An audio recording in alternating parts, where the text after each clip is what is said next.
So today's training is inspired from one of the moms who asked inside the Mindful Mama Mastermind, who asked a really great question that I feel can serve everyone who follows me, all of my clients, all of you inside the Soul Rich Mamas group, because you are empaths. And her question was something that I used to ask as well, and really needs to be addressed here in my community. So as an empath, you pick up all kinds of energy all the time. You can't help it. It's just a natural reaction that's constantly channeling inward. You're absorbing energy and picking up on things from everywhere you go. And so if you're in very social environments, if you're in spaces where there are a lot of people, even if you're not engaging with them, you are picking up their energy frequencies, and this is really a gift. You can't help it, but it can also become the biggest challenge for healers, light workers, and empaths, because you need to know how to handle all of this energy that you're receiving and how to separate your energy from other people's. And really, it can be exhausting if you're not in a space of knowing how to do this. So today I'm sharing with you 5 steps and 5 things that I do and that you can do to navigate the energy that you are receiving, how to balance it, how to protect yourself, and how to keep your energy in alignment so that you don't get off kilter, you don't get sick, you don't get anxious, depressed, overwhelmed, stressed out, all the things that can happen to empaths when they're in energetic overload because they are absorbing so much energy from the outside that has nothing to do with their energy, actually, and can actually build up into a really toxic systemic block energetically within your own being if you don't know how to do these things. I'm going to see who's on here. Oh, and I need to tag the mama. Okay.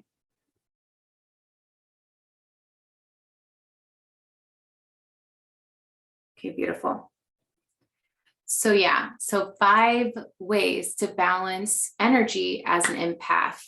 Number one is space, and having plenty of space for solitude and alone time. As a mother, this isn't always the easiest thing to do, but I am confident for you that no matter what stage of motherhood you are in, you can find alone time every day, at least after your kids go to bed. Or you can get up really early in the morning, depending on how old your kids are, and have your alone time then. If you can do both, that is the best and most optimal outcome. But during your alone time, it's really about, one, prioritizing alone time, prioritizing space for yourself, and then being really intentional with what you are doing during that time alone. So this is where I go back to what I've said a million times and will continue saying a million more times, of having that energetic inventory and really analyzing, how am I spending my time? Who am I spending it with? If I'm alone, what am I doing during that time to nourish my energy? Am I nourishing it, or am I draining it? Am I staying in a mental fog and a mental funk, or am I doing things to help become clear-minded and really access my intuition deeper, listen to what's going on internally, and sitting with that? And this isn't a space, when you're taking the space in solitude, there doesn't have to be a whole lot of doing. It's just making sure that you're setting up your space, your alone time, to be energetically nourishing versus draining for you. So I promote and highly recommend relaxation, doing things to rejuvenate yourself. And this goes into tip number 2, which is self-care. You need to have an abundance of self-care happening as an empath to keep yourself in balance and to keep yourself from getting out of energetic alignment from your energy frequencies that you're carrying and the vibrational field that you are naturally surrounded by and that you want to be surrounded by. So self-care practices are imperative and a must. And the best time to do self-care is when you are alone. And if you're catching this right now or on the replay, let me know in the comments that these things are landing with you. Let me know out of these 5 tips I'm sharing with you today, what's landing the most for you and what you do when you're alone. What do you do when you're practicing self-care? What are your favorite self-care practices that you cannot live without, that are go-tos and a must for you? Share this all in the comments below. The third thing that I recommend doing to balance energy as an empath is cleansing, because you cannot help what you absorb, because it is impossible not to pick up energetically. You can protect yourself from absorbing, but you can't help what you receive and channel and pick up on. That just is part of your gift and your brilliance and really the uniqueness of you energetically. So cleansing is very, very important.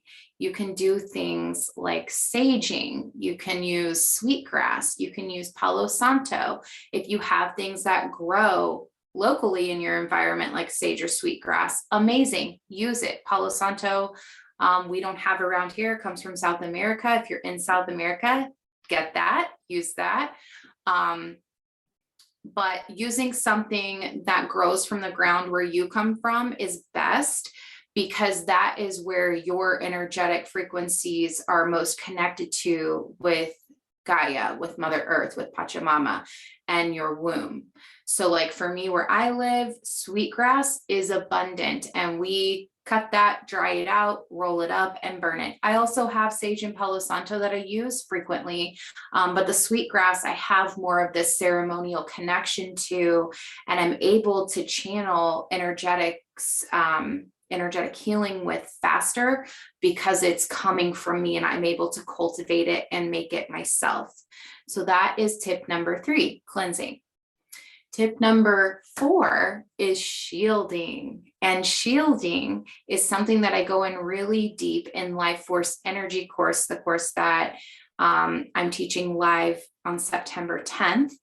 And so if you're not in that yet, get enrolled in that course. It's for empaths, healers, and lightworking mothers. But shielding is really important. This is how you protect your energy and how you do kind of create that block from absorbing toxicity and absorbing things that make you feel uneasy, restless, anxious. When you're feeling those ways, it's because you are picking up energy that's outside of your own, or you're focused on something that isn't organic to you in that fear state.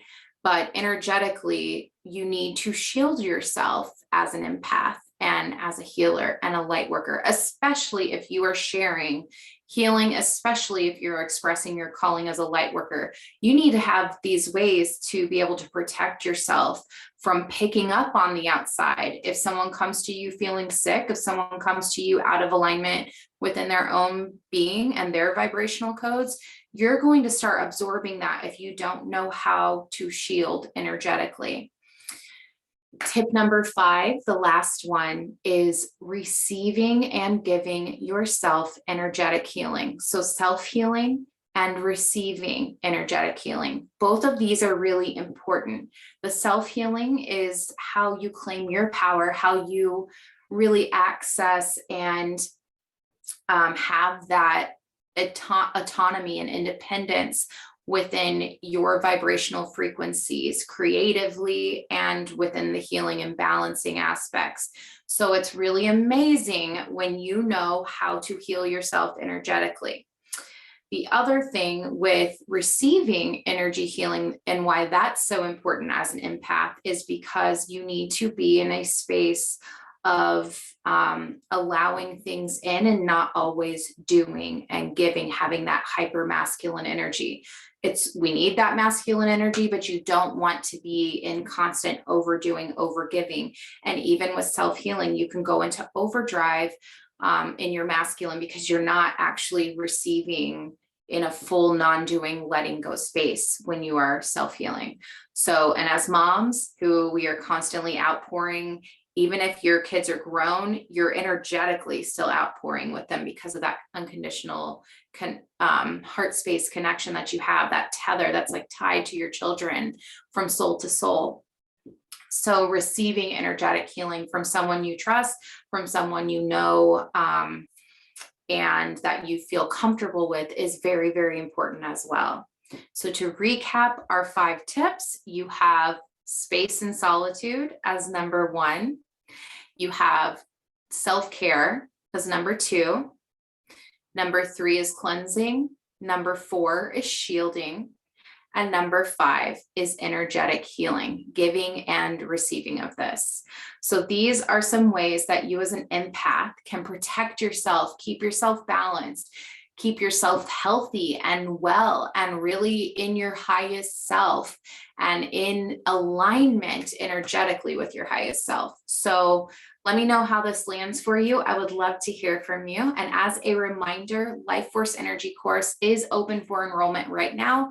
If you are a mama who wants to go even deeper in mastering your skills as a healer and a light worker, who wants to go from being an empath to really refining your intuitive skills and abilities, creating this as a skill set that you can go and carry with you for the rest of your life with success and confidence.